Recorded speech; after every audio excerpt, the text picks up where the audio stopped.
रुक पकड़ मारो जो पकड़ भोसड़ी पकड़ ले पहन के लौड़े रुक तेरी बहन ले मादर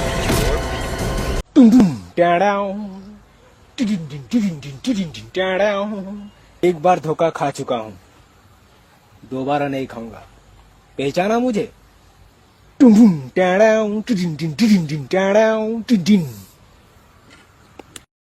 मगर लाडले म्याऊ गो गो गो गो गो। अभी मैं गाली नहीं दे सकता। नहीं, गाली नहीं देना। अब फैमिली देखती है, वरना मैं ऐसे गाली दूं, ऐसे गाली दूं ना, जिंदगी भर याद रखें ये बड़े हुए। ऐसा मत करो मेरी जान, लाइफ में कुछ अच्छा करो यार।